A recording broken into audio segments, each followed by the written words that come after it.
Hello.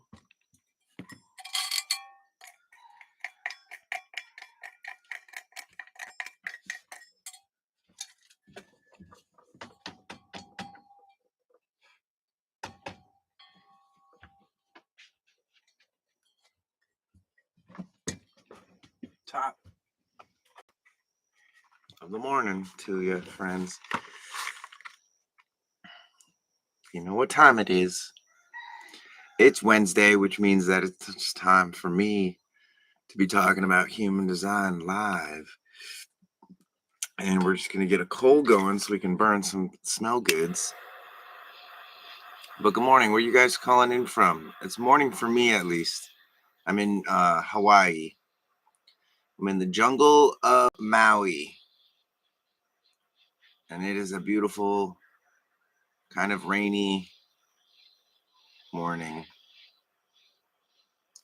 Hello, everyone. How are you?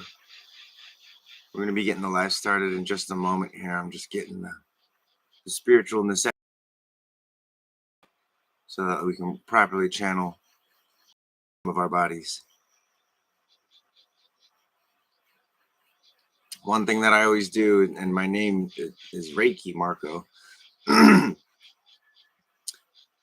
is everything we do today is going to be with the intention to create more humility, more honesty, less worry, and less anger, and always, always, always more compassion and more truth as we explore human design.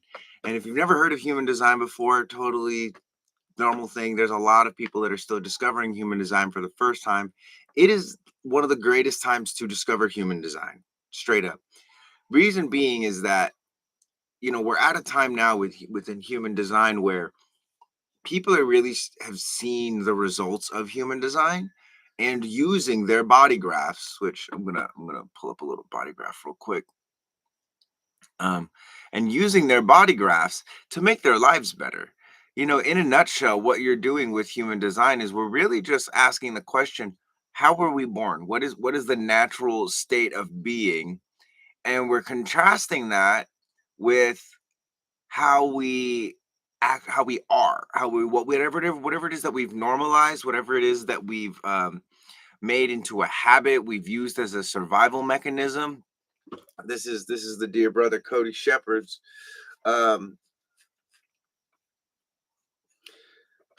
This is a different brother. Anyway, what we have here with the body graph is an ability to see what's actually natural for us. And by ability to see what's natural, I don't mean that this thing is revealing what's natural to us. What I mean is this thing is pointing us in a direction where we can see for ourselves. See, human design is a very different system in the sense that it asks you to test. It doesn't ask you to just blindly believe in it. And that's something that I can really appreciate as somebody who has blindly believed in a lot of things, but then also instinctively tested everything that I've come across. Human design is just one of those things that not only does it stand up to the test, but there's a lot of value in the insights that you get. Thank you for the gift, my friend. Wild winged dove. So anyway, if anyone has any questions about human design, feel free to throw them in the chat. We get into some fun conversations over here.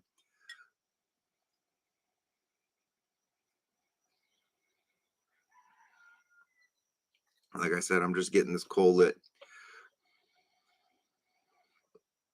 Might need another little flame blast. Flame on. So real quick, just for my awareness, how many of y'all in the chat are hearing about human design for the first time? I recently found your page and discovered I'm an emotional manifestor. Any tips to start? Totally. So emotional manifestor. The emotional part is very important because you don't have to be a manifestor to be emotionally defined. This right here is the emotional center. It's next to the heart. And the emotional center is here to churn you. It creates energy and awareness around the truth. But the way that it does that, similar to how the spleen creates safety by making you aware of danger by using fear, The ajna helps to create certainty by making you anxious so that you search for answers. The solar plexus will help you find the truth by putting you through emotions and different moods, and also supplying you with a source of energy, emotional energy. And so when it comes to the emotional authority, essentially what you want to do is not do anything. Like, the emotions are super important to just give all of your time and attention to when they're up, because think of it this way, you know, when does a child need you? Well, when they need you, when they're like crying and screaming and kicking and they're scared and they're in pain. That's this. When do your emotions need you?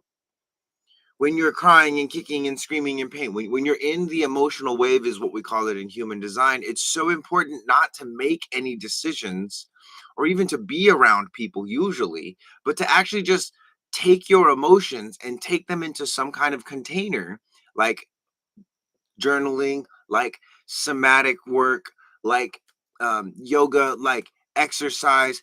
Take whatever it is that you're feeling, and don't try and make yourself feel better. As an emotional manifester, one of the informings that you need to let people know. So this is what happens if you're like during doing something and suddenly you get hit with these waves of emotions. You don't try and process it there and initiate processing of your emotions, because they're your emotions. You don't need someone else to process your emotions. What you tell the other person is, you say, hey, I'm feeling some kind of feelings come up. I'm feeling some energy come up. I'm gonna leave. Container can totally be an artistic practice. Artistic practice is wonderful as long as you don't bypass the feeling of the emotion with the artistic practice. There's a difference. Okay. Artistic practice is a wonderful place to take your emotions when they're more refined. But it's like, if you're angry, you know, um, painting angry things is cool, but you really ought to be like punching and trying to kill stuff, right? If you're sad, painting is cool, but you really ought to be just like a puddle on the floor. And by you ought to be, I mean that's the natural state of those emotions. The emotions are meant also, as well, as part of our solar plexus and the core of our body. This is our processing plant. Okay, everything that doesn't get processed by the mind and turned into like visualization or certainty, or by the spleen and turned into health, or cut this away because this is not healthy, all of that gets processed by the emotions, which is relationships, connection to non-physical realms, spirituality, etc. All of like the overflow goes to the solar plexus. And the solar plexus is this, okay? And it's not really about how strong you are emotionally or how high your emotional intelligence is. It's your willingness to pressurize and heat yourself up or cool yourself down to the proper degree. Let me explain. If there is anger in your body as an emotion, right, that is a boiling of energy. That's water wanting to come out of all of the pores in your body. Okay, so if you can do something that will help water come out of the pores of your body, like exercise, like, throwing things, like moving your body and letting the water come out of your body, that is emotional processing. That's specifically somatic processing. Can emotional authority individuals be able to work in law enforcement? Absolutely. So, like, here's the thing.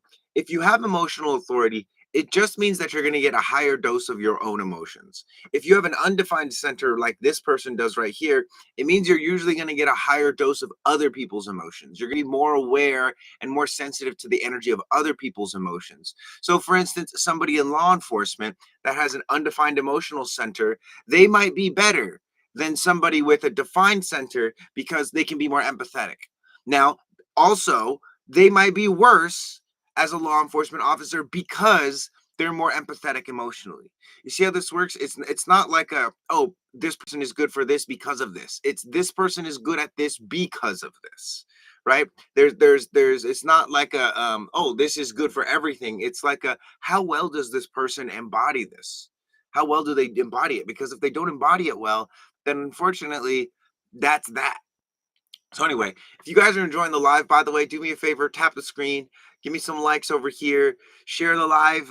I'm looking to bring human design kind of to the forefront, especially in like social media, because there's so many people that are just freaking, doing NPC stuff, and they're doing battles, but it's guys, with all the love in my heart, it is the dumbest stuff I've ever seen. right? These people, so many, they got thousands of people watching, thousands and million, almost sometimes millions of likes, and guys, they're not contributing anything. They're not even living their authentic design. Is my opinion and my judgment. And so I'm competition with that. So anyway, I was wondering if defined would be more prone to anger outbursts. Not necessarily. I would say that definitely people with defined solar plexus are more prone to reactive, whereas people with undefined emotional centers are more prone to repressed. But the repressed ultimately becomes the reactive, and then the reactions are ways of suppressing. So again, um, that is something for sure. Um, but again, it's like the cop that has an undefined solar plexus and is more prone to repressing his emotions. He might be the one that takes it out on like a kid. You know what I mean? Versus the cop that's real reactive, he might not have as much emotional buildup. So anyway, can you look at my chart and tell me a little about it? So Andrea, I do live sessions. This is just, or I do one-on-one personal sessions. This is just a this is just to get people up to speed on human design. I also have reports on my website that are super affordable. I'm talking like $20 and $35. The $35, I would recommend that one. That I call that the Reiki report. Like it's going to give you like the raw, dirty cut, like how to understand human design and also techniques to embody it, in addition to your body graph. I do accept people outside the US, provided we can schedule it because the time difference. And for anyone that wants to get one of these body graphs, you can just go to my website, reikimarco.com. Link is also in the bio, and just plug in your birthday, birth information. Don't worry about the email. I'm not going to annoy you with a bunch of like trying to sell you shit. It's just, if you buy a report, I need to know where to send it to. So anyway, I have my body graph. I just want an outside perspective from someone who's fluent, because I'm not. Got it. Yeah. So yeah, and part of what, and here's my flex. I'm a reflector. So part of what makes my body graph unique is that I don't have any defined centers in my body graph. All of my centers are white. And the advantage that that gives me in life, if I'm harmonizing well with it, is that a lot of the sensations that I experience by way of my body are actually coming from the environment. So I can discern the health of an environment by tapping into my physical body. Oh, you like that shirt? Yeah, my buddy got it for me. Um, all the info is on my website, reikimarco.com. That's reikimarco.com. Also, guys, I will never reach out to you and be like, hey, I need to read your chart, blah, blah, blah, blah, blah. Send me money directly. I don't do that. If you want to send me money or buy products of mine or work with me, you do that through my website. I'm not going to DM you and reach out. So just in case anyone ends up talking to like Reiki Marco with four O's, that's not me. That's a scam account. Unfortunately. Oh boy, we've been sleeping on this coal here, friends. So we're gonna burn some what you call it? Frankincense today. I blocked 4 accounts. Yeah, there's a lot of fake accounts pretending to be me, which I know in a way means I'm doing something right. Any advice for an undefined G center, solar plexus, and crown, 3-5 sacral authority? So yeah, be really mindful of trying to solve other people's problems. That's in the head, which is the same as the crown. Be mindful of avoiding the truth in the solar plexus, because sometimes it's like the truth is, man, there's so much emotional turmoil in me, but it's because of this relationship. And a lot of times people with the undefined solar plexus won't want to like, you know, oh, I don't want to blame it on the other person, but a lot of the times it's not like the other person's fault. You are sensitive the way that you are. It's just the dynamic is not harmonious. Right? Undefined G center, be really mindful of following other people's direction or doing things or adopting other people's identities because it's successful for them. Doesn't mean it's going to be successful for you. So basically, with your undefined centers, again, you have the ability to, they're either going to be a playground and it's going to be beautiful because you're going to be able to experience the world through these undefined centers and not have like a specific way of thinking or a specific thing that inspires you, or a specific way of processing your emotions, or a specific way of staying healthy.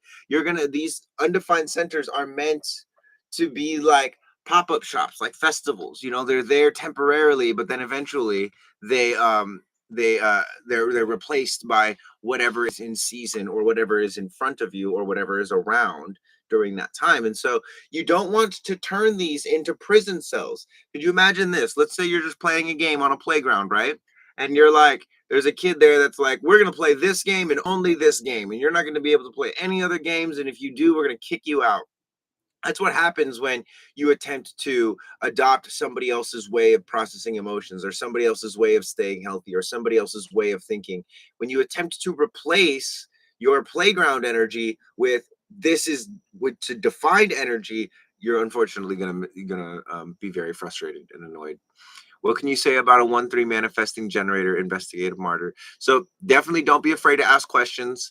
Um, if you're afraid of asking questions, unfortunately, you're not going to learn as much. You're not going to fail as much. And failure is super important for your third line. Third line is all about bumping into things and learning by way of doing and like figuring out what doesn't work. In terms of the generator and manifesting generator, your primary strategy is going to be wait to respond. So listen to the sensations from your gut. Don't care, like the mind is just going to go. Listen to your gut. If it's like, ooh, do it. If it's like, don't do it, right? Don't do it. So that's important for all generators. Now manifesting generators, you will at times have your sacral responses manifested into actions as opposed to just like words and responses. So things like standing up, things like jumping, things like raising your hand, things like being very active with your hands. That's totally normal. Some people might think you're like, why are you so like tweaky or whatever, but it's like your body is just responding for you. So again, listen and pay attention to that because it's very important. Tips for reflectors, totally. So I have this exercise, and it's explained better in my archive, which is kind of like my subscription. If you guys want to support me, support my work, while at the same time getting literally my best work in video form as like a buffet, go join the archive. It's $11 a month, and the practice that I'm talking about has to do with the gaze. So as a reflector, we live in a world where everybody is very like focused all the time, right? It's very defined, right? It's like if you're growing a garden, grow the garden. If you're growing a portfolio in crypto, grow that portfolio, like focus on it. But reflectors are much more peripheral beings. These undefined centers, in a lot of ways, are very peripheral, right? Meaning that it's not the thing I'm focusing on, it's everything around it that I can still see while I'm focusing on one thing. So one of the exercise I like for being a reflector is what I like to call the gaze softening. So you literally just like whatever you're looking at right now, I'm looking at the camera, but instead of looking and focusing on the camera, what I'm going to do is I'm going to shift my awareness from here to everything around. So now instead of looking at the camera, I'm using my conscious effort to take in information that's all around the camera and all around my phone. And it's fun to just like throw your hands up and snap. How many fingers am I holding up? 4. How many fingers am I holding up? 1. How many fingers am I holding up? 3. Obviously, I'm holding my fingers up, so I know, or at least I should know. Um, anyway, that's a great exercise for reflectors, as well as something that I like to call the dragon's breath, which is basically a parabolic breathing. In instance, normally when we inhale, our bellies go out, and when we exhale, our bellies go in. All you're going to want to do as a reflector to seal up your aura and not absorb as much people's shit is breathe in and suck your belly in. Exhale, push your belly out. So it's opposite of what we normally do. And I'll do this before like going into stores, especially Costco, getting gas at the gas station, preparing to like move through some tough energy. I will usually use that breath to ground myself in my body and protect my field. So if you guys are enjoying this and you want to send some love, tapping the screen does more than you know. It does more than just get this number up. It's literally like more people will see this live if you guys are engaging and tapping the screen. If you can share the live with some people in your life too as well, and you want to introduce them to me, I would appreciate that as well, as I'm sure your friends would as well, hopefully. Unfortunately, we're not Hawks base. I'm not accepting charts right now. This is not I'm not doing any live readings yet. Maybe next month, once we start getting these rankings up, I'm thinking like once we get to like 50K, like easy mode, then we'll start doing the readings, but we're not doing readings right now. um Yeah, but if you do want to do a reading, I do readings. I do offer one-on-one sessions. So if you want to do that, you can just book that via reikimarco.com. Link is also in my bio. My calendar is on there, and it's really easy to get set up. Um, Also, if you want just like information on your body graph, I have reports that are available for $20, which will give you a full analysis of your report. And then there's another one for $35 that will give you a breakdown of human design and techniques on how to embody these kinds of things and an analysis. So it's like the $20 report plus a bunch of added features, which are very helpful, especially if you're trying to learn human design. I'm not on here at the end at every day. I'm here Monday, Wednesday, Friday at 9 a.m. So if you're enjoying this, follow, make sure you follow, turn on the notifications. I think that's a thing. Turn on the notifications so you know when I go live. But generally speaking, especially for October, with the exception of one of these weeks that I'm going on vacation, I'll be on at 9 a.m. Hawaii time. So right now it's 9 a.m. or roughly 9 a.m., 9:14. Can I get a report and you just explain it to me? So pretty much that's what I designed the reports to be, is kind of like self-explanatory. The Reiki reports are like that. They'll show you your body graph, and then you'll be like, oh my God, what is all this? And then it'll be like, this is how the flow of energy works. This is the intention of the body graph. This is how to use the body graph. I put a lot of energy into into doing that. So um yeah, and again, if you guys want to do one-on-ones, like live readings are cool, but I'll tell you, my specialty is one-on-ones. Okay, does ringing of the ears typically signal? That's usually your intuition, and that's you typically going to come from this gate right here, gate 57, the gentle intuition, and it's one that is like, pay attention, right? Ringing in your ear, it coming from an undefined center might mean like, hey, there's some information about the people around you that you need to know. And if it's a defined center, it's usually going to be like there's information about yourself that you need to know, right? So both times, regardless of your definition in this center right here, if you do have ringing in the ears, that is a good time, like a meerkat or a dog, to look up, point your ears, and just like pay really close attention to the physical reality around you. Not to say the non-physical reality doesn't have information for you, but it's very much so about the physical reality with this center right here. Um, so Monday, Wednesday, Friday, 9 a.m. Hawaii time. That's it, Tiff girl. I'll be here. And it is raining. I have the 5720. Right. So if you have the 5720, essentially what it means is that you're supposed to speak your intuition. Right? Same thing here.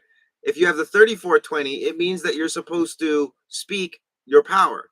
If you have the 1020, this is not necessarily an energy center. Um, but it means that your voice is here to share about your direction and about your identity, right? Now the thing about the intuition is if you just have the 5720, sometimes it can be hard to find energy to speak your intuition. Yes or no for whoever has the 5720. That's where the 34 comes in to empower that voice. You see how this works? They're like puzzle pieces. So, for instance, if you have the 5720, somebody like me would be helpful because I would let you know, I would supply power to those voices of intuition. So, a one on one session with me might help you discover places where your intuition needs to be spoken, but you don't have the energy. Because this is, guys, this is once you get to a certain point with human design, it's literally like Legos. It's like, oh, if we want to build this thing, we need these Legos. Who has those Legos? That's what we do. So it's a really beautiful thing. How do you speak your power with the 2034? As a GM, I'm struggling at the moment. So okay, this I'll give you a good example. My buddy, a really good friend of mine, was visiting us on Maui, and he he has the 3420, right? But he was not working. He didn't have any money. And his 3420 was creating essentially, or what was kind of like unconsciously creating a vacuum in his experience. Like there were all these gifts coming his way, and he still couldn't necessarily click into gear until he went back home, got his finances in order, because his 3420 was saying, hey, I need to take care of myself. This center right here is very much about self-empowerment. Sorry, this channel, it's very much about self-empowerment. If you don't feel empowered in and of yourself, whether physically, financially, any of those areas of your life, you're going to suffer a huge how you say loss of power when it comes to manifesting the things that you want to manifest. I'm an MG62 role model. So how old are you, Maria? What is your physical age in this body? Important to know, because if you're a sixth line, the sixth line has three distinct stages that it goes to. 32. Okay, makes sense. So at 32, this is the period of your life where, in your beginning stages, for anyone with a sixth line, by the way, um, exactly, you'll be manifesting the not self, Odette. Yes, totally. But up to 30, from 0 to 30, as a sixth line, you're going to make mistakes. You're going to be living life like a martyr, date the wrong person, have the wrong job, etc. Right? Accept that. Between 30 and 40/50, that's where you're going to be reflecting on all your mistakes, ultimately going, like, pulling back from society. So one of the reasons you could be having such a hard time is because there's this natural kind of like pulling back, or going on the roof, or going up the mountain, kind of disconnecting from what's been going on in your life so that you can reflect on it. And that is very challenging, especially for a manifesting generator who is designed to be nice and busy. As a manifesting generator going through this time in your life, you're also a hermit. So it's like there's a lot of energy on, like, oh, just be alone and do the things that are important to you. But what you also have to recognize as well is that being a manifesting generator and going on the roof doesn't necessarily mean don't do anything. What it means is spend time doing the things that are important to you. Like, when you reemerge in the world, into the world, as a role model, you're not here to be perfect. You're here to show the world what a satisfied generator looks like. You feel me? Like, the only thing that you're here to do, Maria, is figure out the things that your sacral goes to, and find a way to bring them closer to you and get access to them more consistently. And the things that are get that away from you, right? So I'm just seeing your page. How can I learn more to understand what you're talking about? Strong as glass. Oh, that's an interesting name. What's up? Welcome to the page. So my website will generate you a body graph. My website will also generate a custom report to sell to you, or that you can buy, I say. It will generate a custom body graph for 20 bucks. And it'll have like all of the information that you need about your body graph. Right. I also do one-on-one sessions. And so those are some of the resources. This app also, as well, is on my website. It's called Neutrino Design. I think it's like the third or fourth button down when you link out of TikTok. But it will give you a lot of information as well. You can, like, literally tap on everything and it'll just bring screens up, and it'll tell you information about whatever it is that you tapped on. So anyway, so glad I found you. Your videos give so much fascinating info and insight. You're welcome. You're very welcome. Thank you for following. I'm grateful that you're getting insights out of it. Like, my whole mission, because, guys, I woke up when I was like 18 years old. I ate magic things and went on a journey, and woke up when I was like 18, 19 years old. So I've been studying stuff like this for a long time. I do not do one-on-ones in Spanish. Yo español es muy malo.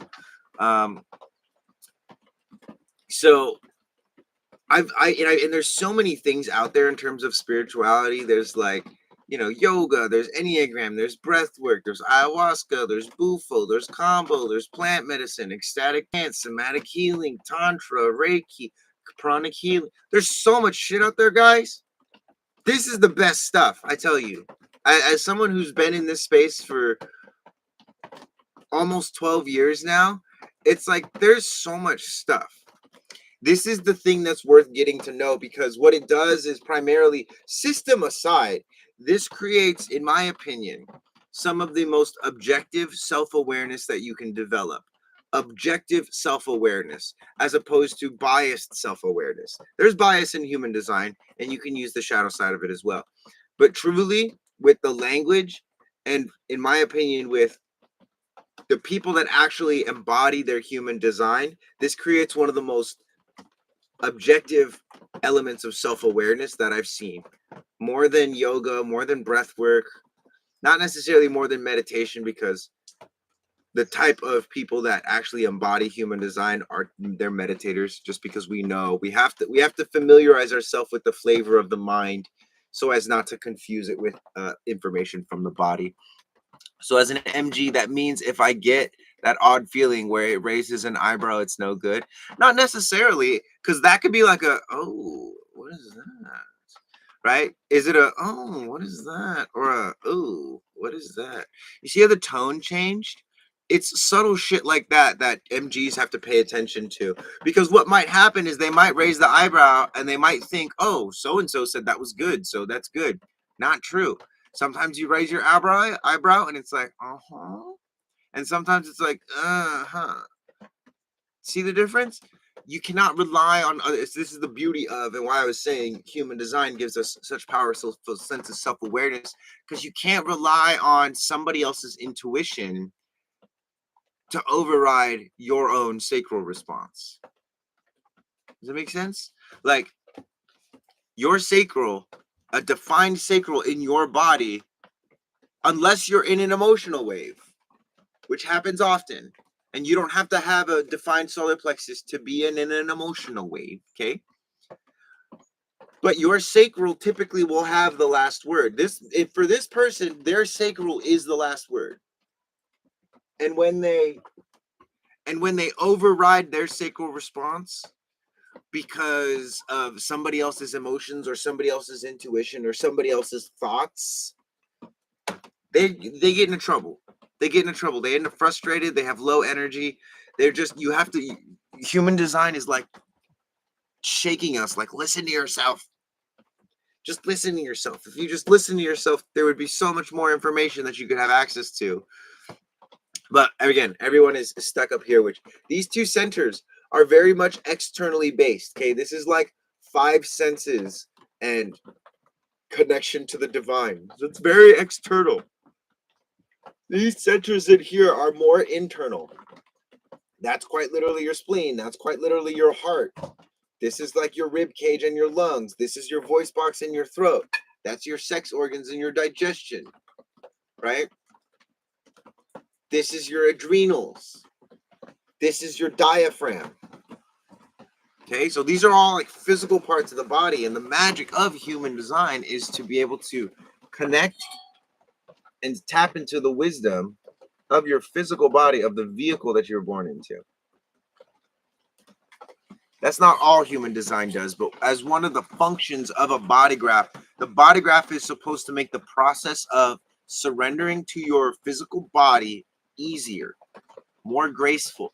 There's more understanding. I understand why I am this way. I may not like it, but I can see through my body graph that I am a certain way, and that if I just accept it rather than trying to fight it, life will be much more beautiful. It's coming down, guys.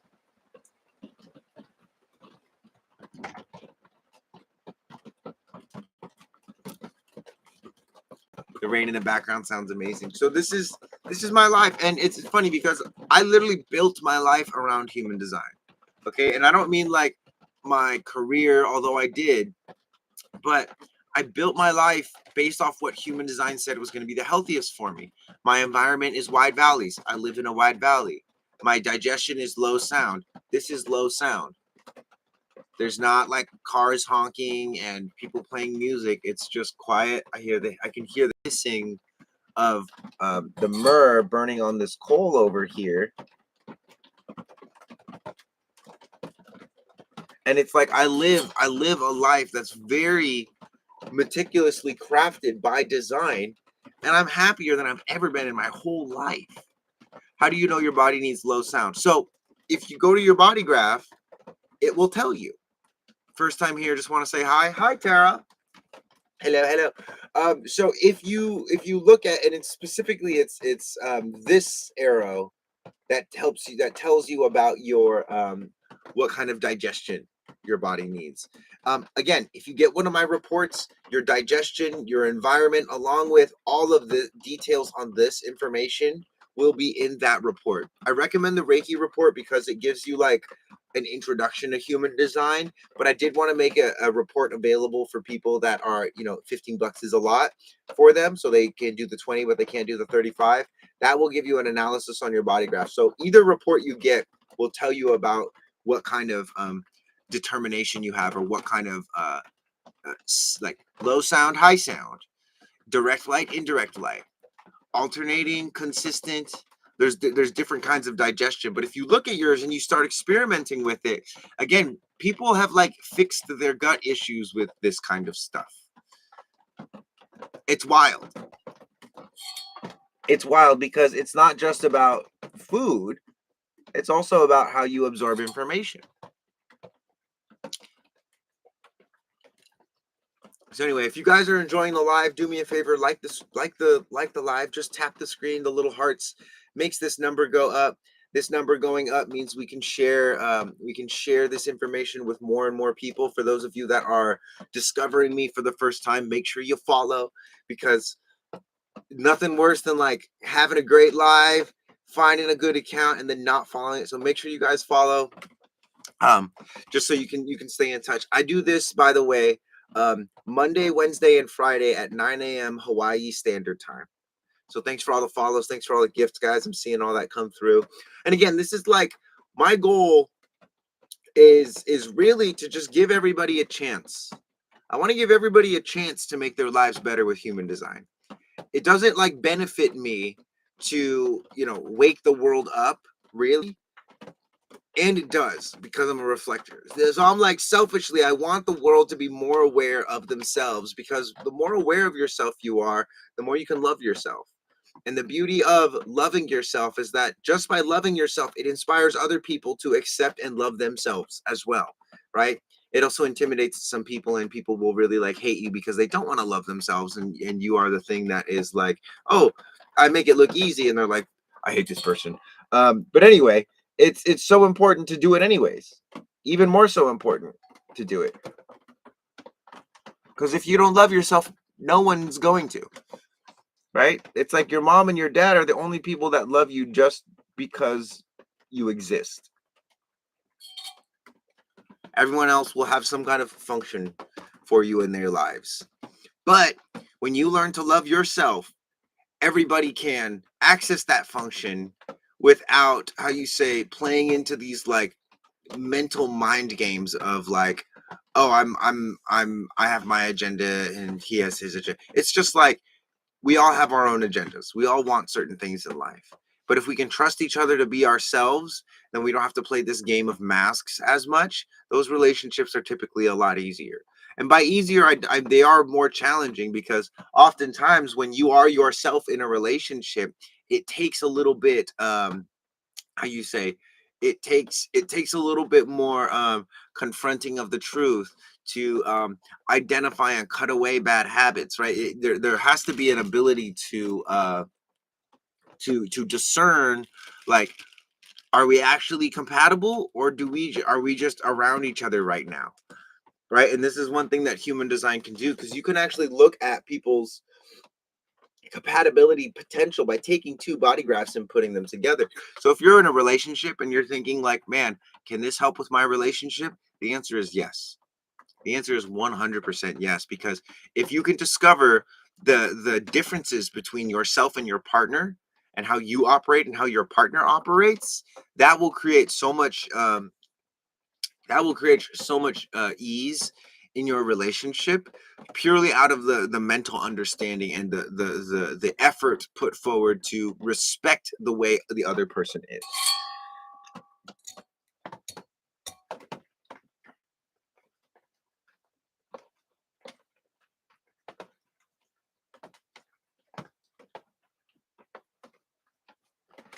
Let's do another coal. It's a two coal kind of day. Two people creating a channel, right? So when two people creating a channel, is what we call an electromagnetic channel. Electromagnetic channels are typically where you're going to find chemistry and conflict, right? It's like, for instance, with this one, like right above my head, there's the 43. 43 is in the ajna, it's right there, connects to the 23. When you're with, when this person that has the body graph that I have up behind me, when they find someone with the 23, they might feel finally like, oh, I'm accepted. Like someone understands the way I think. That's because they have the 23. It could also mean that when someone has the 23 and they have the 43, they feel less understood because that 23 is not the voice of your 43. Does that make sense? Like the 23 is in someone else's body, and you might be able to use it to your advantage as a point of chemistry, or it might be a point of conflict. Is it good to have opposite? Yes and no, right? It's good to have opposite because it's nice to have variety. However, you also might find yourself feeling very misunderstood because you guys are opposite. Now, just because you have high compatibility in the body graphs doesn't mean that you guys are embodying your body graphs. So sometimes people will have high compatibility with their body graphs, but they don't know how to like actually activate their body graphs using their strategy and authority, and so they never actually get to access that potential. And you see it all the time. People's like, oh, that relationship should have worked out, there was so much chemistry and potential. Is Yeah, but the people didn't know how to differentiate between themselves, and they lost themselves in each other. That sound familiar? And it's very common for people to have potential chemistry with each other but not actually access, or how you say, activate any of that potential. And it's a damn shame, because activating your body graph is not hard at all. It's not hard at all, guys. Activating, connecting to your higher self, accessing healing, accessing intuition, all of that stuff is not hard. It's not. Like, you know what's hard? Flying. Flying is, you know what's hard? Breathing underwater is freaking hard, okay? Turning your body on, like it happens automatic. If you hold your breath and you pass out, your body will start breathing again for you. I'm so over, and you hopefully you are too. I'm so over of people talking about how hard this shit is. Yes, life is challenging. Life throws you down. But when it comes to like, oh, how do I be myself? Dude, you just have to accept. You could look at your hands, accept these are my hands. Look at the back of your hands. Accept this is the back of my hands. Look down at your belly. Accept that's my belly. I've either taken care of myself or I haven't taken care of myself. That's what is challenging. The hardest thing for people to do is to admit where they're standing. And you can't complain about being covered in shit if you're standing in manure. Don't stand in manure. Walk somewhere else, right? You can't. There's very very rare situations where people are actually forced to be where they are. Most people can just get up and leave, but they're too afraid. And whatever space that is energetically for you, you can find it by noticing, what do you to people about? What is the the most suffocating point of pain in your life, and what are you doing about it? Right? Is it your physical health? I don't know. I can't get my physical health on track, right? Or I can't get my money on track. Find someone who has it on track, right? Look at their body graphs. See if your guys' body graphs are similar, and then do what they're doing. That's kind of what it's like, guys. Is if you find a generator that's finding success and you're a generator, do that. See if it works for you. See, because sometimes it won't work for you, and that's important information too. If you're a manifester, find another manifester who's doing well in the areas that you want to do well in, and make it rain. This is the money channel. If anyone has that channel, it doesn't mean you're going to be rich. No. It means that your will to control an area and your ability to dictate what areas and where the borders are of that control, your sense of that is going to be inescapable. Same thing with like this. It's inescapable. Your own sacral energy is inescapable. You can suppress it as much as you want, but you're not going to find it. I think a successful generator is a satisfied generator. I think a successful generator is a generator that wakes up, springs out of bed, jumps right into some like something that they love, whether it's movement or yoga, or probably hopefully not yoga. Not that I have anything against yoga, but people are just hurting themselves because they're getting too bendy. Um, what does it mean if I have the money channel by transits? So if you have the 21 and the 45 is in transit, right, it means that your will to control will be for a while illuminated. Like you'll know what areas to exert your will on when that is in definition. It could also mean the opposite. Like if you have 45 and not the 21, 45 is like, I know what I'm supposed to control, but I don't have the will or the energy to control it. For that time that the 21 is active, you will have the will and the energy to control it. What do you mean by getting too bendy? I mean, like, for instance, the muscles over here are stopping any further and damaging the integrity of my body.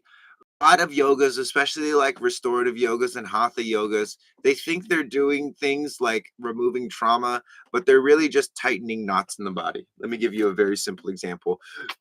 If my hair is a representation of my muscles, which muscle fibers are very much like hair, fascia as well, and I stretch them, what happens if there's knots in them? I'm going to rip my hair out if I push any harder. What I say when yogis are too bendy is that you're not necessarily training the patterns that human beings use to survive. Okay, like yoga is training for meditation. Yoga is designed to strengthen the body so that you can be in meditation position for longer periods of time.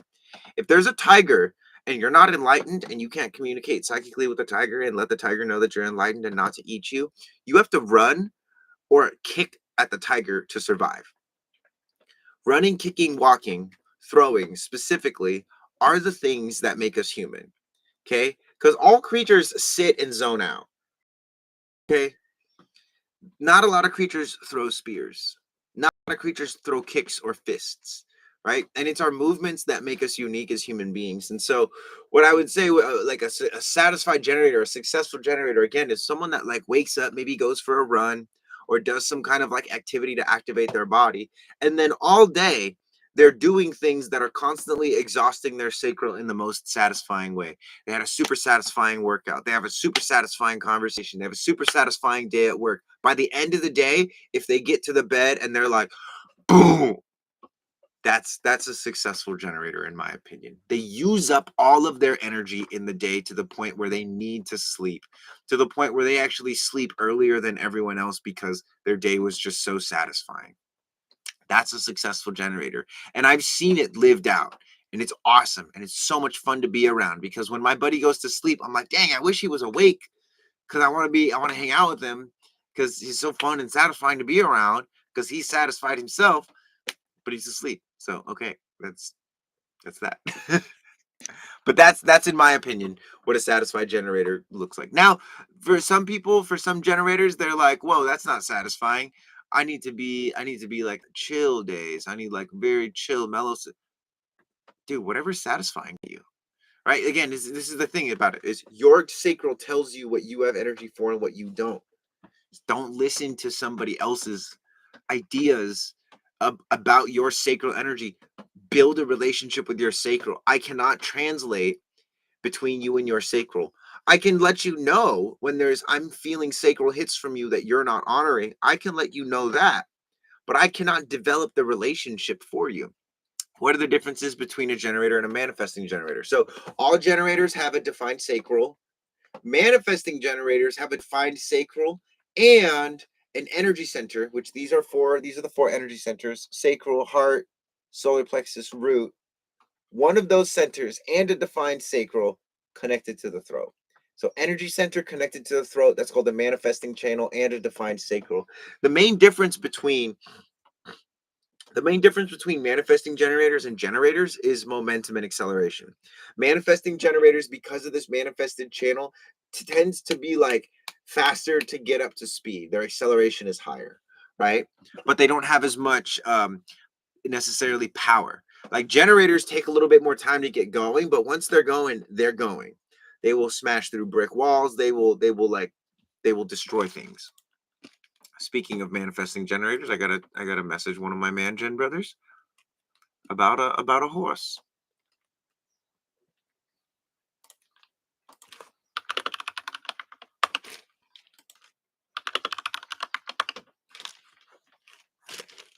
Anyway, so yeah, so that's one of the main differences. Manifesting generators too typically might be better at multitasking than generators. They also tend to be a little bit more expressive because of the energy center going to the throat.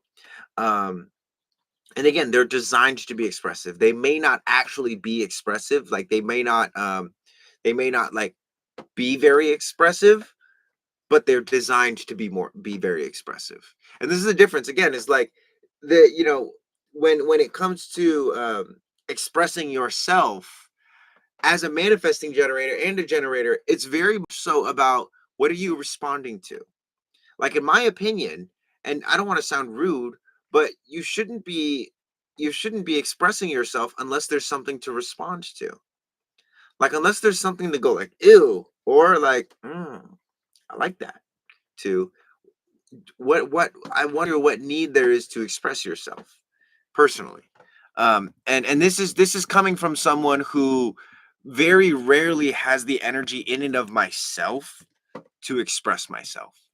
And what I mean by that is because my body graph is the way that it is, all undefined centers, when it comes like what I'm doing here is part of like a larger body of work that is ultimately hopefully going to create a world that is more natural, that I can help create a path or a window for people to look into a more natural world, and that we can all start to like head towards that more natural world together. That's my goal. Which yeah, we are at 10K now. What's that? No, we're at 11K now, which is amazing, you guys. I normally have um a handful of people in here that are just absolute cheerleaders, and they're not here today, which is awesome because I love them and I hope whatever they're doing, um, they're having fun doing it. But this definitely feels like a newer group or more new faces. So what's up, guys? Hopefully you'll be hanging out with me on a weekly basis. Again, I go live Monday, Wednesday, Friday at 9 a.m. Hawaii time. I'm in Hawaii. I'm in Maui, Hawaii. And part of my mission really is to um completely like kind of disrupt the whole TikTok live space with stuff like this. I need moderators. I know I'm getting there. I don't really know. Again, I'm pretty new to the whole live thing, so it's like anybody that has experience with it or is inspired to moderate or anything, get a hold of me. I'm super open to this kind of stuff. Um, yeah. I'm new to you. My human design is projector. Seer, are you trying to say splenic? What is a splenic projector? So splenic projector is, and let me see if I can actually I can pull up a splenic projector chart. Um so if by the way, if anyone needs a body graph, you can generate one on my website, reikimarco.com, reikimarco.com. All you need is your birthday, birth time, and location. And you just plug it in there on my website and it'll spit you out. So this is a splenic projector. So the difference between this and the body graph we were just looking at primarily is this center right here. This sacral center is undefined. Whenever you see a uh, white sacral, that's going to be an undefined sacral, meaning that this person is not built to be driven by the sexual creative energy that they generate in their body. Okay, this person is not designed to operate around their sacral energy. They are more so designed, this one in particular is designed to operate around their splenic awareness. Splenic awareness is the awareness that looks for danger. Splenic awareness is the awareness that knows what needs to be fixed, what needs to be cut away, what needs to be corrected so that there can be vitality and health, right? Spleen is the thing that says, are you food or am I the food? Like, am I the prey or are you the prey? Am I the predator or are you the predator? Right? It wants to know, this is also where intuition and instinct comes from. Like, you guys ever get that like ringing in your ears, random ringing in your ears? Someone asked about it earlier. But if you've ever had like ringing in your ears, just say something in the chat, because ringing of the ears is a direct line of communication from the spleen. And the spleen is wanting you to pay attention, right? Because the thing about the spleen is it's very old. It remembers, oh, if you touch that plant, that you're going to get really itchy, right? Or if you eat that food, you're going to get really bloated. And so the intuition and the instinct, they speak to us.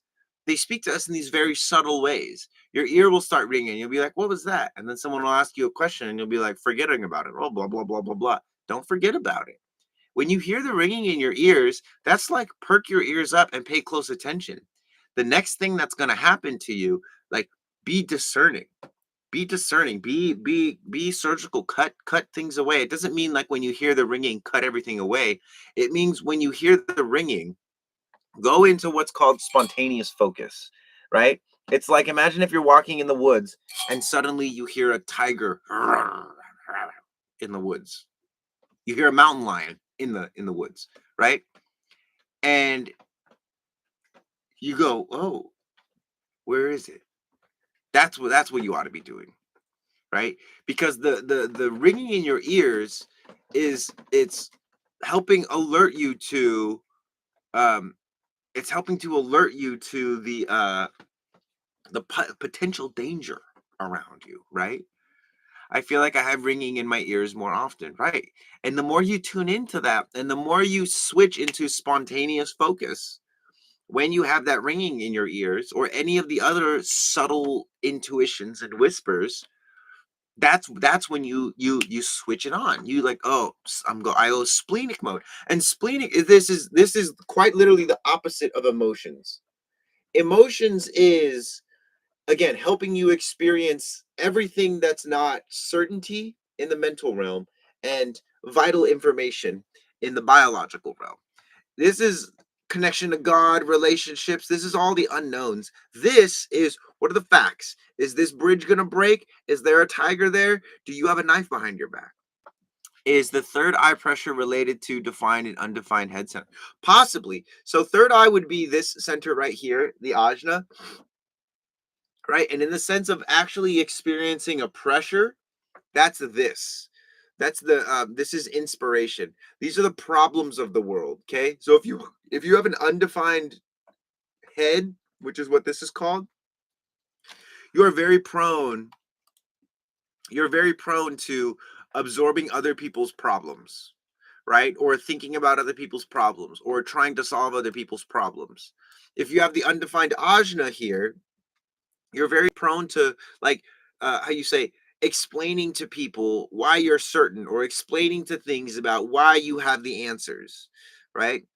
Now, if you have defined ajna, defined head, you're generally going to be inspired or feel the pressure to think in the same ways, right? And if you have this channel right here, the pressure is usually going to come from solving the past, solving issues and confusion about the past. If you have this one over here, the 64 4, or 60, is it 64 4, 63 4, that's more about the future, doubt and solutions for the future. If it's the middle one, it's more so just about the mystery and solving, like, what is bark made of? That's a Zoolander quote. Anyway, what about having vertigo? There's any relation with the things you're explaining? Possibly. Very much so, possibly. I don't know exactly with vertigo. I'd have to look at your chart and we could probably discover where it is, because vertigo, in terms of like an inner ear imbalance, you know the significance of having vertigo, not knowing which direction is up, very much so is like an issue with grounding, right? It's an issue with grounding. It's an issue with harmonizing with your spleen, really. Seems like HD says about anxiety. So anxiety is like fuel. Okay, so it's like fear fuels the awareness of danger, thanks to the spleen. Anxiety fuels the ability to create answers and certainty and observe the world around you. Moodiness and emotions help you get clear on what's actually true for you. So anxiety is like, it's like coal, you know? It's like if you have a lot of anxiety in life, it means you have a lot of fuel for understanding the life, which means also as well that a lot of that anxiety is how you say, I don't want to say misplaced, but it's not going to help you do the thing that you think it's going to do. You know what I mean? Like having anxiety and being certain about things, because that's what this center is all about, is not going to make you more satisfied with life. And this is one thing that I think majority of people need to get clear on. What do you actually want out of life versus what does the world want for you? Because the world might want you to be successful, but you're a generator. You actually want to be satisfied. If you're a projector, the world might want you to be happy, but you want to be successful.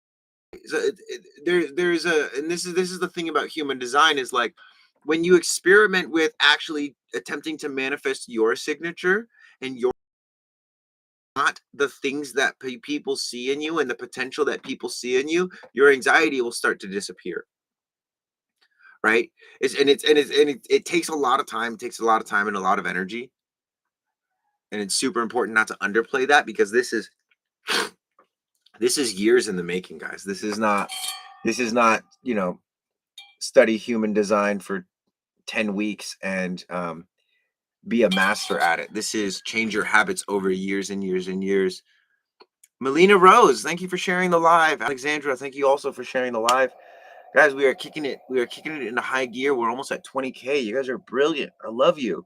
Um, Thank you. This is, and this means a lot because it doesn't necessarily take a ton of energy for me to do these lives. But it does require a certain type of configuration and energy output for me that is very different than my normal way of living.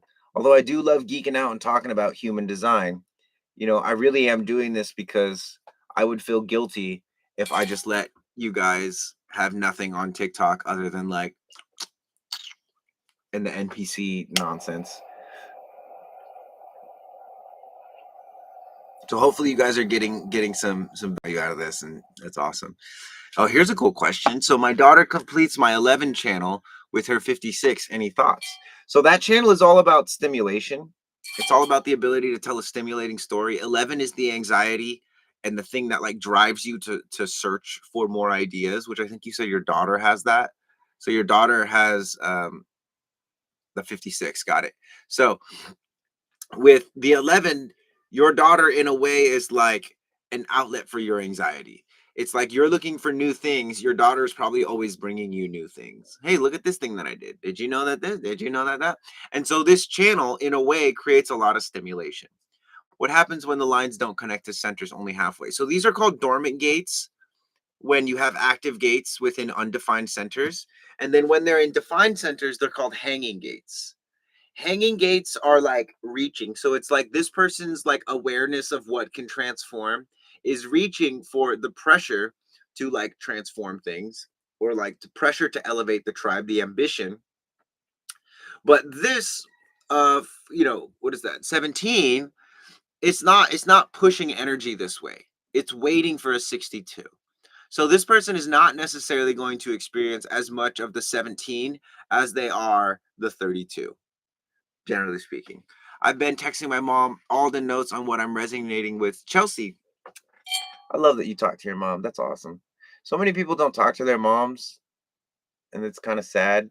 And I get it. Everyone's got their own reasons, but moms are the best, dude. Moms are the best. Moms and dads are the best. I'm a dad, by the way, which she's a reflector, so it's an investment. That's funny. Yeah, we are definitely reflectors are investments.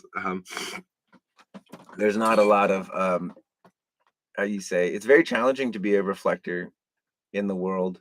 I mean, it's very challenging to be any type in the world because the world is so like homogenized. Yeah. I have an undefined spleen and I worry a lot. Any connection? Probably. So, in terms of like nervous system and worries, like what are some of the things that you worry about? What's the main thing you worry about? What causes you the most stress or anxiety in terms of worries? Um, Ul, Ul, Ulrika,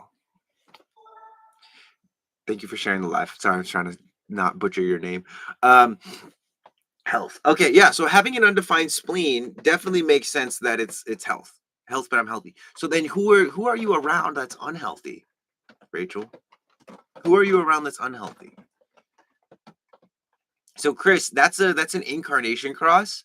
If you get a report on my website or you use Neutrino Design, you can get information on this. My ma is my best friend. She's the one flying to the 808 this month with me. Oh, you're coming to the 808? What's up? What island are you going to?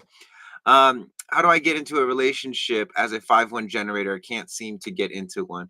Right. It's like as a generator, again, you kind of want to like fall in someone's lap and they catch you. But like you don't want to intentionally fall. 5-1 generators, it's really about again, sacral response. So make sure that whatever it is that you're responding to, that your gut has a really strong and positive response to that person, and don't try and initiate things. Like if you like someone and they're not inviting you on dates, don't try and invite them on dates. Okay? That's how you start you find a relationship by making sure that you're not trying to get into a relationship that's not correct for you. Medical trauma, I guess. I just worry I will get sick like they did. Yeah, that makes sense. And they're probably worried about that too. And that's again, that's one of the things that probably makes you really healthy. So what I'm saying is with your undefined spleen, and this is true for me too. If I'm around people that are like hyper fixated on their health, but are hypochondriacs, like I'll get sick. I'll get sick. Or if I'm around people that are not taking care of their health, I'll get sick. Um, and this has caused me to like take a lot better care of my health than I would say most people. So one of the things that you have to do is primarily you have to create a lot of distinction on a splenic level, which means less touching. Um, Undefined spleens have this tendency to be able to absorb the vital information of others upon point of physical contact. So if you're physically contacting these people, I would say, and again, you don't have to like cut them out of your life, but maybe, instead of hugging them, you high five them, right? I don't know. Sounds weird, but again, this is why human design is so fun because you have to experiment. Oh, they passed away. Okay, well then they're always with you. Um, what really then is going to happen if they're not people that you're physically interacting with, and then is and what is your type, by the way? I don't remember if you mentioned it.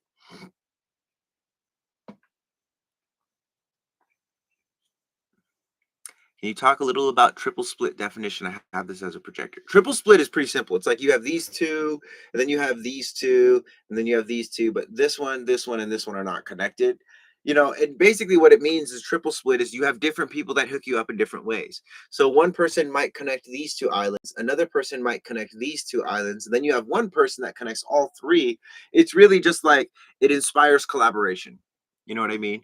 4-6 man gen. Okay. So when it comes to health, what you have to learn, Rachel, or what you're here to learn, is that your level of health can be determined by your sacral and not the fear or the worries of other people, right? And in order to do that, you have to build a relationship with your sacral while simultaneously becoming aware of all the echoes from your past family members that are resonating in your spleen as worry. Now, one of the things you can do as exercises is if you go around and you get samples from people that are healthy and are not worried about their health to help to override the I'm worried about my health energy that comes from your family members, that also might be really helpful. So basically get around healthier people and connect with your sacral. That's going to get you that's going to help you with the next steps. If I'm in Australia, how can I get a chart done, please? How do I fix an undefined spleen? So you don't need to fix any of these undefined centers. and I won't take it personally, but I have all undefined centers. That there's no fixing that needs to happen. It's not like this person is supposed to be more competitive. That's what's going to happen if they try to be more competitive. They're this fixing energy. Like you guys don't need to heal yourself of things. Your body is already healing yourself. What you got to do is you got to just learn how to like see what's going on. So how can I quiet my mind? I don't really like meditation. You can't quiet your mind. You're not going to quiet your mind. Um, you don't want to quiet your mind. What you want to do is you want to familiarize yourself with your mind. You want to become less reactive towards the thinking, right? Because it's like you don't want to stop your heart, right? You don't want to stop your heart from pumping blood. If you hold your breath, you don't want to stop your breathing, then you'll die. If you stop your thinking, you die. You don't want to do that. This is a big misconception about meditation as well, is that you're supposed to stop your thinking. It's not a time to stop your thinking. It's a time to how you say, like, let the dog out to play is the way I like to explain it. What does it mean when the top triangle is yellow and the second one is green? So those are just defined centers.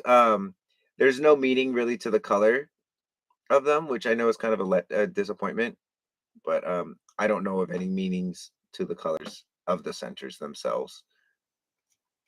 It was never fully explained.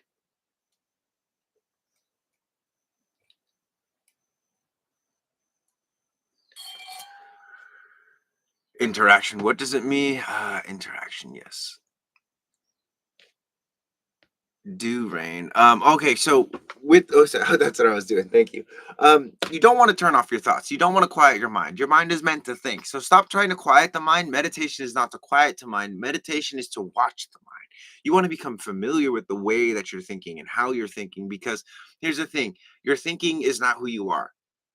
Right? Especially if you have undefined head nausea like this. Your thinking is like clouds.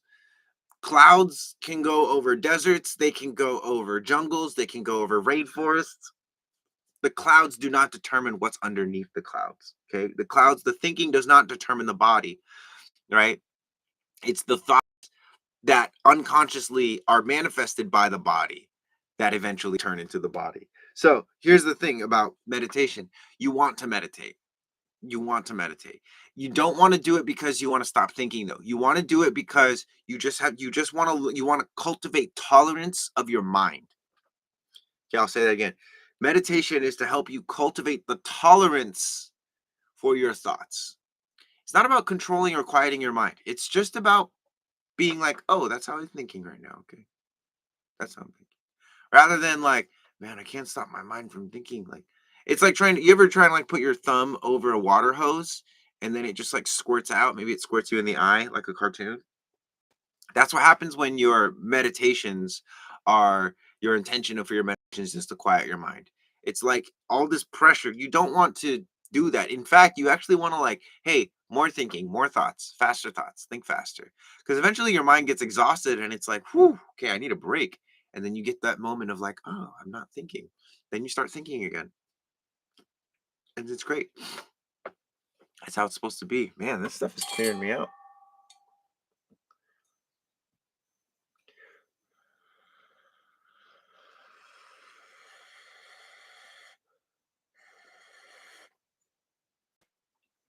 Great questions, by the way, guys. I love it when people bring good questions. Um, and yeah, meditation is one of my favorite things to talk about. So attempt this, my friend. For anyone that wants to have like build a meditation practice, this is totally a hack. Okay, RPM, rise, piss, meditate.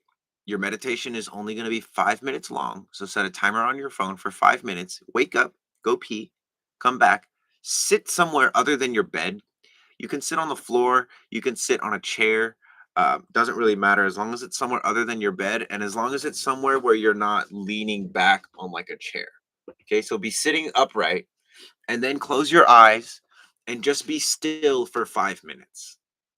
This is where you start your meditation practice. Do this every day for 28 days with no goal in mind other than I'm going to sit still, standing up of the strength of my own spine for 5 minutes until my timer goes off every morning after I go pee. Rise, piss, meditate, RPM, every day. Wake up, pee, meditate for 5 minutes. Close your eyes softly. Just try and soften and relax. Breathe.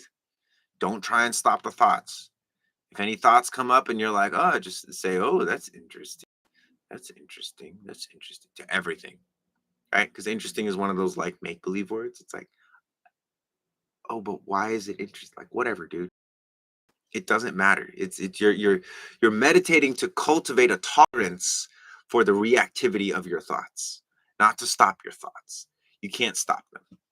Same thing where it's like muscles is to cultivate tolerance of the muscles breaking down, right? And as you work out more, the more your muscles break down, the stronger they come back. So same thing with the thoughts is the more you learn to tolerate your thoughts, the stronger your mental capacity becomes, because regardless of the thoughts that are going on, like there could be all this like interference going on up here, but I can still remain focused, or I can still remain relaxed, right? So with meditation, again, you just start with 5 minutes a day for 28 days, which is a lunar cycle. I like doing things in lunar cycles. And that's it. You do that, and you can do that for the rest of your life and be doing so much better than someone that meditates for 30 minutes a day trying to stop their thoughts. Just spending 5 minutes a day just watching your thoughts rather than trying to stop your thoughts will get you further along the path, in my opinion. I'm also biased because that's what I do. I have times where I drop in for like 20, 30-minute meditations, but generally speaking, like the processes of my mind and my mental clarity, it's like I can do a lot in like 5, 10 minutes. Okay. Cause again, I'm not trying to stop my mind. I have a lot of pauses in my thinking, but that's because I've been doing this for 12 years. So, um, yeah, it's like, again, the goal is not to stop the thinking. The goal is to just become more familiar with the thoughts so that I can discern the difference between my thoughts, my intuition, and my emotions. And they're different. And the only way you're going to figure that out is if you practice. Practice makes permanent, not perfect. Practice makes permanent. So practice the things that you want to become permanent. Yes, I'm glad this has you intrigued, because this is, to me, this is one of the few things that's like is worth studying and investing time and energy into. Human design meditation, just like the body, our health as human beings.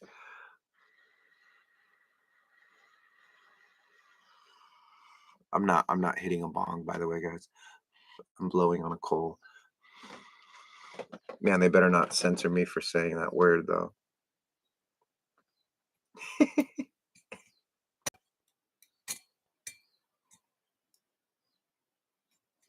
Do we already get the juice out of this one?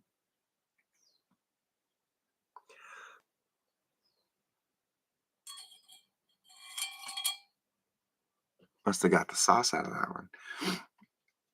Tongs, exactly. I said tongs. Good catch. I do Kundalini yoga every day and meditation, different types. Yep. Do nothing meditation helps so much. I forgot I grew up doing it. Just let the thoughts fly. Right. And so another thing too is like boredom. Like I have it's very loose. My life is very minimal structure. But I spend at least like 15 minutes a day being bored. Like I have a chair out here, and I literally will just go sit in the chair, and I will just go like this.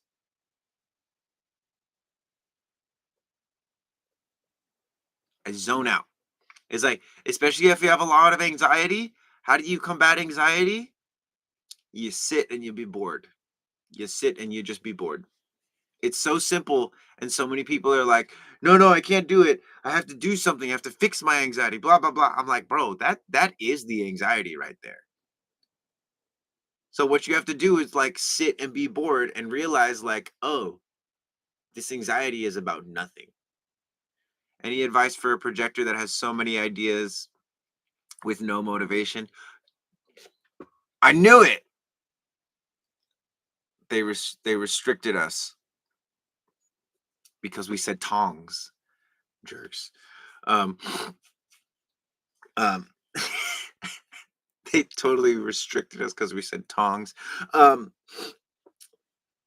No, screw it. I said bongs. Bong, bong, bong, bong. Uh, anyway, um, man, my nose is like, it's all this myrrh that we just vaporized. Anyway, I don't really care. As long as we can still go live. I'm like, dude, there's so many people doing like way worse. There's people like basically doing like softcore porn here on TikTok live. It's ridiculous. But again, that's why I'm like, I feel inspired and I feel a personal hey, we need to like champion something other than NPCs and ASMR and all that stuff. So anyway, yeah, if you have anxiety and you want to fix everything, literally do the opposite. I don't see dead people. No, I do not. I think it's possible. I can sense the presence if there's like some kind of consciousness around that was once living. I can usually sense that, but I don't ever really see it. I've never been a seeing type of person with my eyes. I've seen auras and stuff before, but yeah, you talking HD is my ASMR. That's what I'm talking about, baby. Thank you guys. I love you for this as well because part of my my circuitry, I have gate 22 in my sun personality side.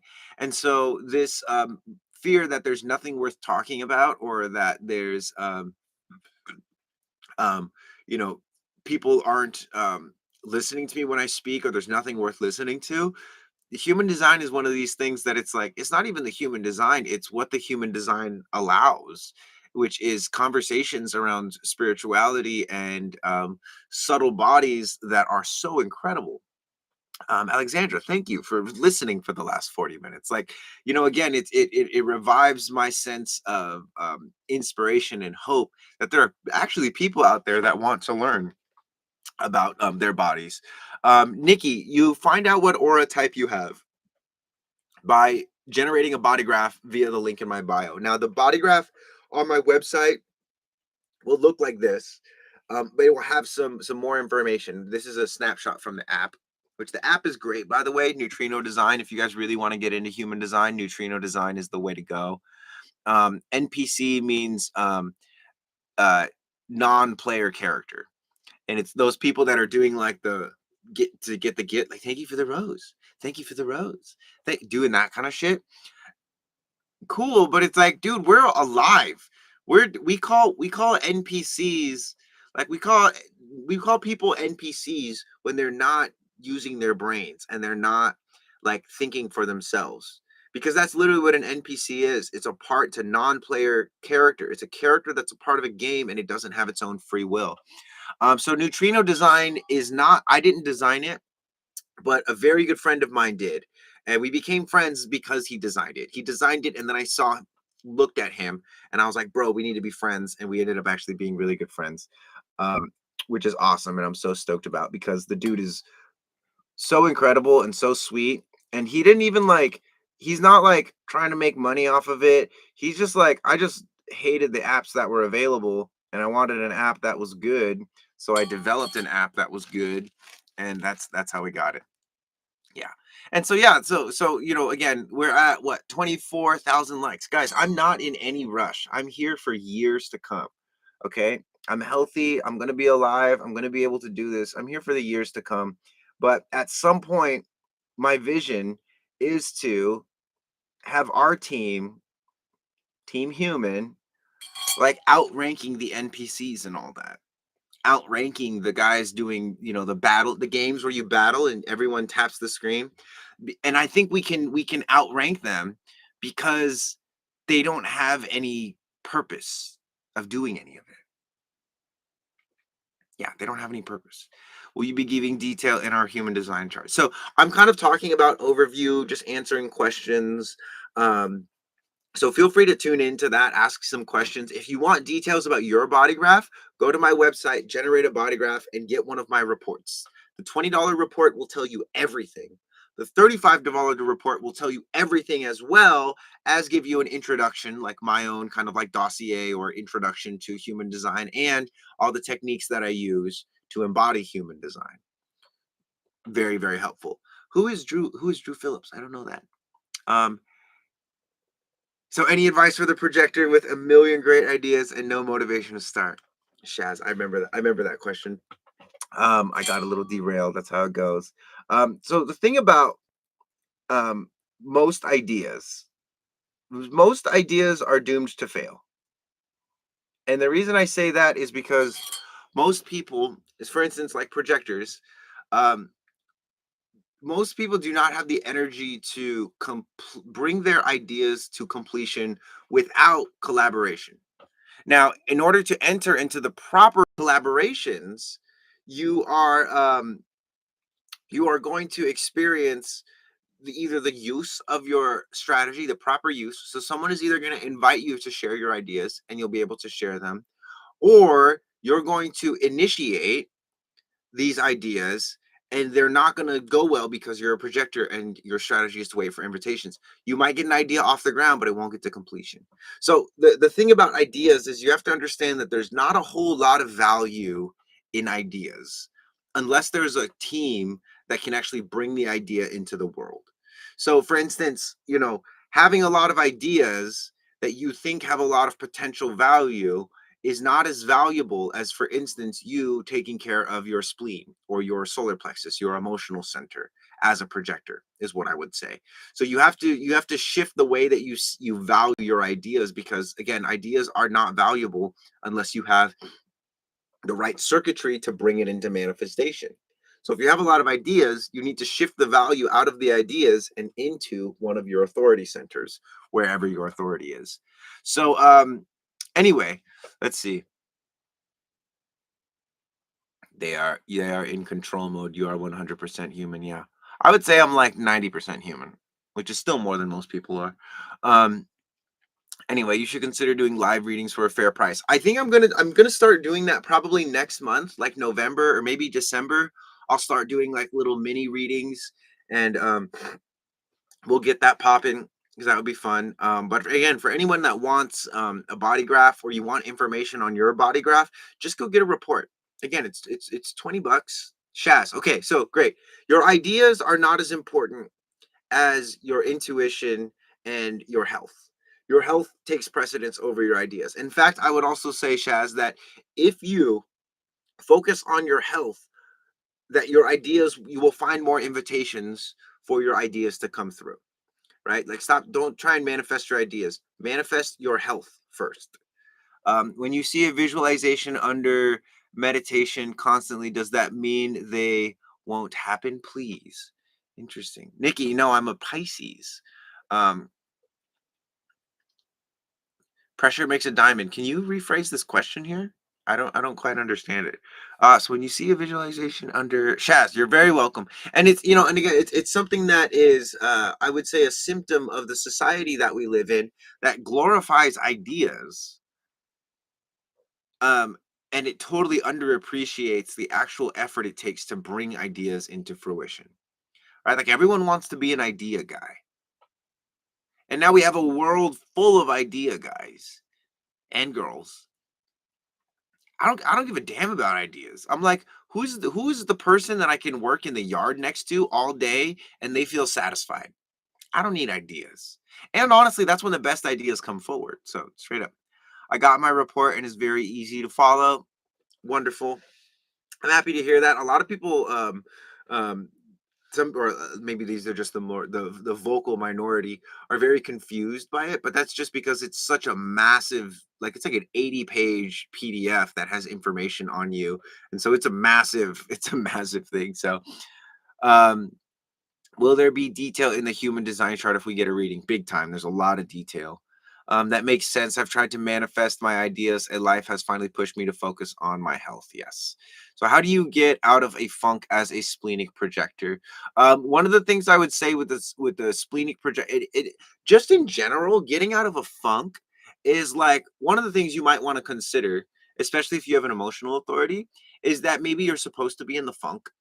Again, a lot of people want to get out of the funk because they think that there's something wrong with them, but there's very legit periods of time in your life when it's like you're supposed to be in a funk. So that's one of my first points of how could you relax into being in the funk a little bit more, because part of the human experience is individualization, which happens only during melancholy. it happens in those times when you're like, oh, I'm a loser. And then it's like, but I'm not a loser. And it's like, no, I'm a loser. Like, melancholy, right? You guys know what I'm talking about? Melancholy. Like a funk is like a dip or like a low, right? Don't fight the lows. Just like discover what's happening, right? That's what I would say. The app does not define all the app like will give you the actual definition of the gates. Yes.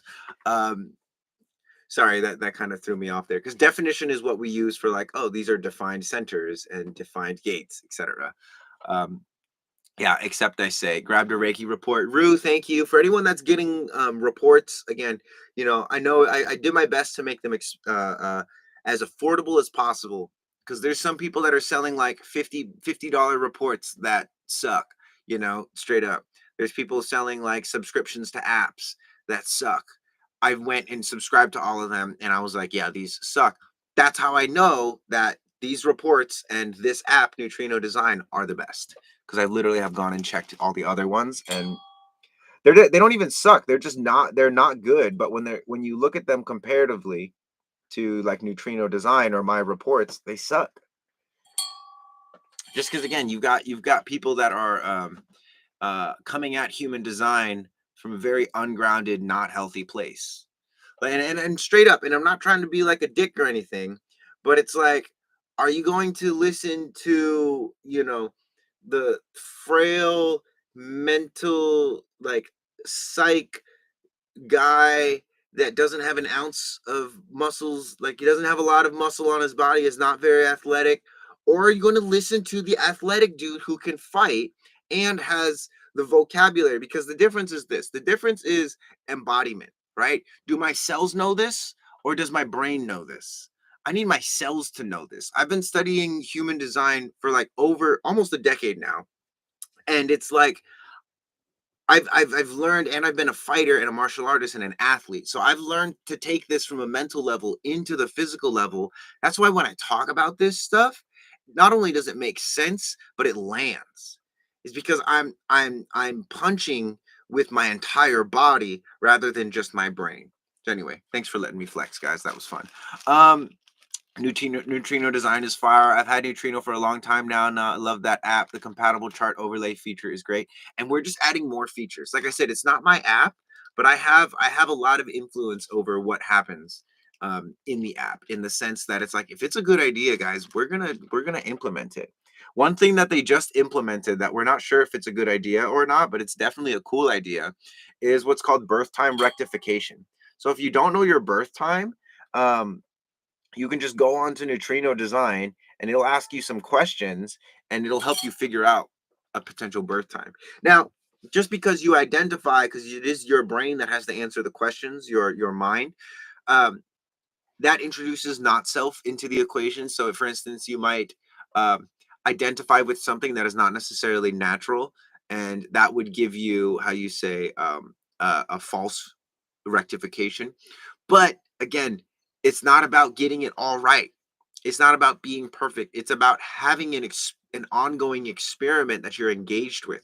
Like it's not about having a relationship. You know those people who are like, and I could shit talk because I was one of those people. The people who are like, man, I really want to make this person my person, and as soon as they make that person their person, they're like over it. They're like, man, it was more fun to like make this person my person than it is to actually have this person as my person. I don't know how that ties in, but anyway, that was fun. I really enjoy that you spend time on projectors when you speak. Thank you, 4-6 Emotional Projector Squad. Jordy, much love to you. My partner is a splenic projector, and one of the things that I see a lot about projectors, and I'll take some time right now and actually just go in a little bit deeper, is that you know projectors are probably the worst abusers of human design, in my opinion, for this one reason. It's because a lot of projectors take the wait for an invitation thing and they take it out of context. So here's what I mean: strategy and waiting for an invitation is to help you enter into things that are healthy for you and enter into things in the correct way, not for leaving things. You don't need an invitation to leave. If there's a shitty relationship or a bad party or something going on like that, like finding the energy to leave is not going to come from an invitation. Okay. You don't need help from other people. Your inner authority will conflict with whatever's going on in the external world. And that is your invitation to, hey guys, I'm going to step back. If you're in a project and you're waiting for someone to invite you to leave the project because you haven't been feeling it, and you're like, why haven't they been feeling that I'm not feeling it? Stop playing with yourself. Say, guys, I'm not feeling this. I'm out. Okay. Your strategy is to help you get into things. Wait for an invitation when to get into things, to get out of things. If you want to get out, get out. If you want to get out, that's the invitation. You're joining a group composed of yourself. So invite yourself out. When you're joining a group of other people, you got to make sure they want you. You got to wait for sure that they recognize you. So you're saying projectors have a hard time letting go? Not necessarily. I think a lot of people have a hard time letting go. What I'm saying is that sometimes projectors will misconstrue waiting for an invitation as a strategy, as a reason as to why they're not taking responsibility for themselves in relationships, activities, behaviors that they know are unhealthy for them or not correct for them. So in a way, projectors that stay in relationships that are toxic, or stay in projects, stay involved in things where they know they're not supposed to be involved because they're waiting for an invitation to leave, that they're not use that's not how you use human design. Specifically speaking, human design is very specific. Strategy is to help you enter into things, not leave things. And again, there's a lot of projectors that will confuse that and mistake that. So that's something that I like to say often, because yeah, and also projectors invite each other to things, you know, like having the undefined sacral, y'all know what it's like. So invite each other to things. Don't trip on like, oh, who's supposed to invite who first? Like just recognize the other and invite each other. Yeah, so it's more so like chronic people pleasing. Like projectors are very prone to chronic people pleasing because if there's people around them that are not happy or satisfied, they really feel that. So some say having a fourth line, you have to wait for a new relationship to line up before leaving the old one. Again, that I get that, but also again, these are not like hard rules that you have to follow. These are experiments for yourself, because sometimes you'll never find another person. For speaking for the fourth line, you'll never find a new banker unless you fire your current banker. You have to create room in your life. This is what I find. And again, this is the difference between someone like me, who's a martial artist and have worked with somatic healing, and a musician, and I have these backgrounds, and somebody who doesn't have my type of background and is just a human designer or just an astrologist. Like these are strategies that I use in um fighting in conflict resolution. These are strategies that I've learned from Reiki as a healer. So there's all these different, things that I've found that I incorporate into human design. It's not that they make human design something different. It's that they help to ground human design again on the cellular level. I'm about getting it into the cells, guys. Like if you can't get it into your physical body and it's just in your brain, we're going to the Wally world. Everyone's in the little chairs. Like, we don't want that.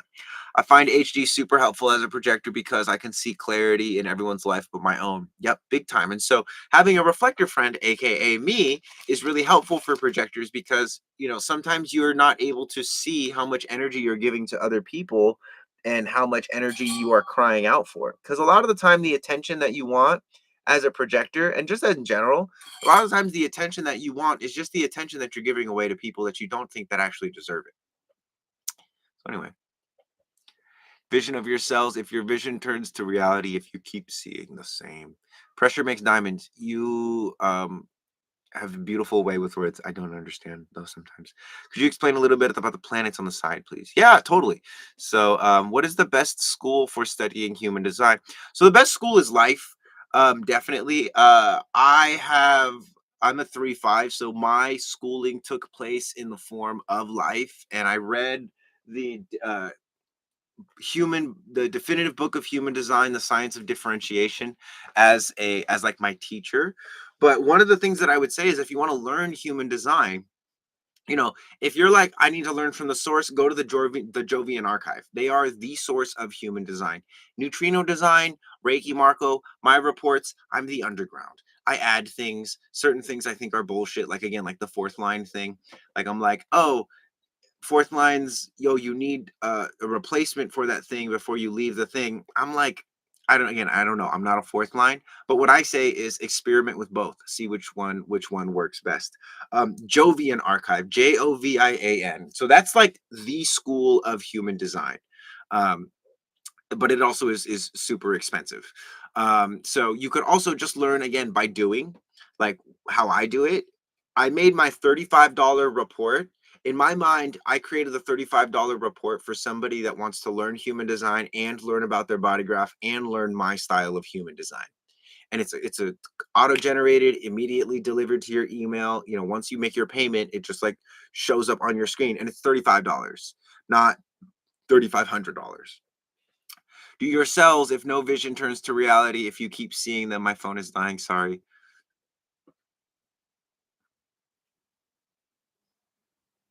No worry, pressure. I think so. You're asking if are my cells or if your cells, if no vision to turn to reality if you keep seeing them.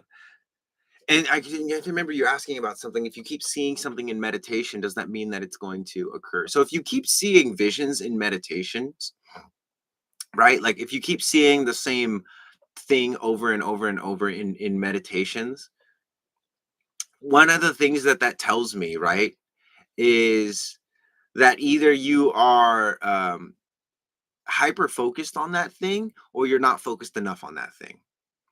That's kind of what comes to me. Like if I'm seeing, ants in my meditation, I'm going to just be like extra aware around ants.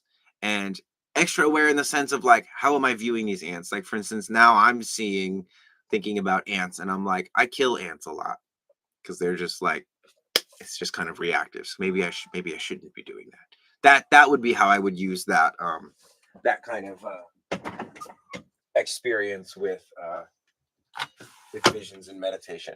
And also, it's worth journaling about. Just do like a little channeled writing on it, or like create it. Maybe even that could be another thing. Is it's like it might be a creation of yours that wants to come through. Without knowing the specifics of the vision, it's kind of hard to say. Um, we're at 27,000 likes, guys, which is freaking epic. Um,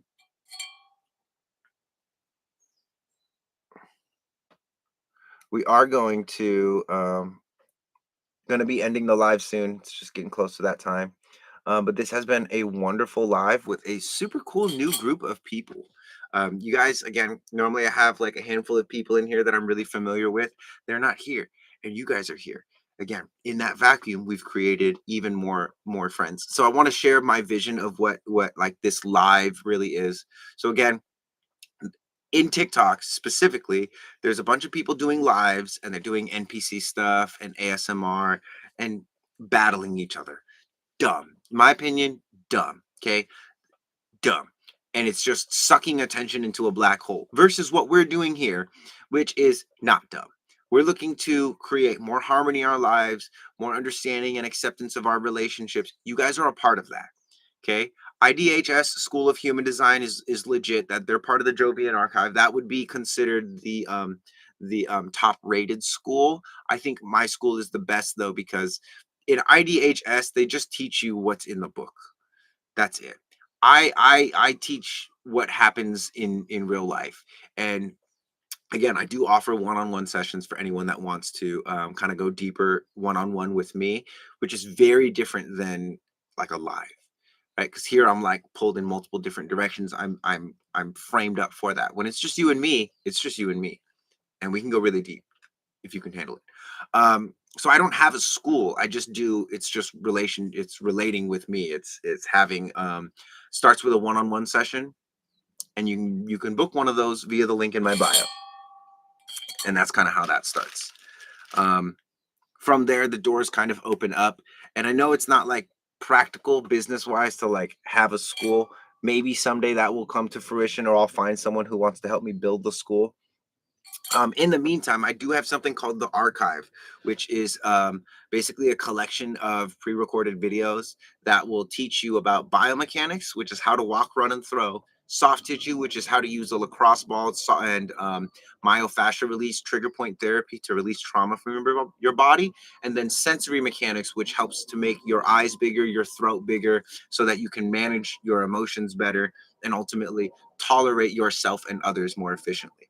That's called the archive. That's only $11 a month. I recommend everyone get on there and check that out. It's sort of a newer thing that we're doing, in the sense of being able to again share this information. But the reason why I'm doing these lives, like I was saying, is because I want to compete with the NPCs. I want to compete with the guys doing like battles and the people that are doing useless crap on live.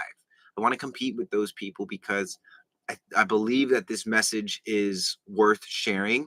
And for y'all that are in here that are tapping the screen, that are sharing the live, that are following, that are adding gifts, that are contributing your attention, and then that you're going to take this and like text your mom or apply it to your life, like that to me is so much more meaningful than mindlessly distracting yourself by watching somebody like, glitch out.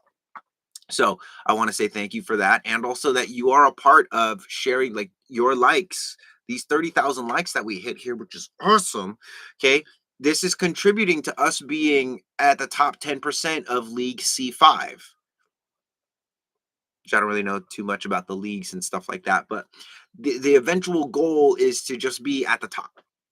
Just be at the top. Have human design at the top. It's not about me being up at the top. I'm just like, I feel like I'm the only one talking about it. There's a couple other people that are talking about human design, but no one's talking about it like me. So I'm a Pisces. And again, it's, oh, where'd that come from? Oh, nice. Okay. Um, and so this is, you guys are a part of championing. I'm your champion. I'm gonna deliver the freaking the goods. And then once we start to do live readings, I think once I figure out how to do that, that's gonna be probably super helpful because I've been afraid of doing live readings just because it can be challenging for me to have all of these comments here and to be trying to focus on one person's chart and give them information. But we'll see. We'll see how it goes. So yeah, that'll probably be starting up next month though, or who knows? We might see that sooner than we think.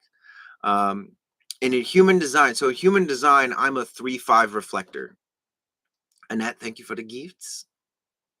Appreciate you. All the little ghosty gifts. How come they're not appearing on the screen though? Like, aren't they supposed to like be a cat on my head or something? By the way, how many Jujutsu Kaisen fans do I have on this chat? I'm a huge anime nerd, by the way, guys. Probably because I grew up doing martial arts, so it's really nice. It's really enjoyable for me to watch anime characters fight and stuff because I actually know martial arts, um, and a lot of anime is like really good. So this is Jujutsu Kaisen, Gantz, not Gantz. This is Gojo, Itadori, Kugisaki, and Fushiguro. And I have oh yeah. Yeah, I love anime. Jujutsu Kaisen's great. It's one of my favorites actually.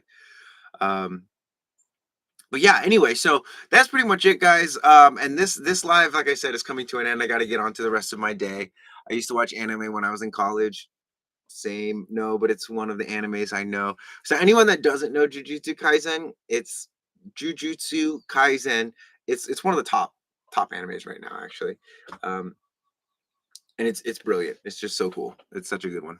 But anyway, guys, yeah, I'm gonna bringing this live to an end. Wait, hold on a second. If you're a projector, does that mean you are a grid worker to please? No, not necessarily. No, and no one is meant. I don't think really anyone. It's like even though they say that the generators are like the builders of the world, it doesn't mean that projectors, manifestors, and reflectors can't be builders. It just means typically that there is a thing that we can do that the generators can't. That the generators actually find very satisfying when they get to build something and be satisfied with it. So let them do that because the projectors, manifestors, and reflectors typically burn out doing that kind of work. It's about matching the work to the person, right? And so, anyway, for these lives, I go live Monday, Wednesday, Friday at 9 a.m. Hawaii Standard Time. And that's been my new schedule. I've really been enjoying that. So we'll probably stick with that for the next month or so. But Monday, Wednesday, Friday, Hawaii time, 9 a.m. for an hour, hour and a half. So yeah, make sure you guys are following. Make sure you have the notifications turned on. Thank you guys again so much for all of the likes and all of the great questions. And more importantly, though, thank you for um, seeking to create more harmony within the world by creating more harmony within yourself. That truly is such a gift to the world. To all the generators, like, thank you for your satisfaction. For the projectors, thank you for your guidance. Thank you for your success. To the manifestors, thank you for your peacefulness and thank you for your informing. To the reflectors, thank you for your madness. Thank you for your uniqueness and thank you for being awake during this crazy, crazy time. Like I said, I have my website, reikimarco.com, has all of the resources you need. If you need a body graph, if you need a report, if you want to work with me one-on-one, if you want to download this app, it's 25% off via the link in my bio. Okay. All of the stuff is available on my website, reikimarco.com. The link is also in the bio. I will see you guys on Friday is the next time we'll get an opportunity to tune in. And again, I have tons of videos where I talk and I have videos about I have playlists for projectors and generators, etc. So if you want to learn more from me and you like the way I deliver the goods, continue to check out the TikTok. And yeah, that's it. Follow and make sure you have notifications on because we're going to be going live on Friday at 9 a.m. Hawaii Standard Time. Much love to you guys. You guys have been great. And I will see you on Friday. Aloha.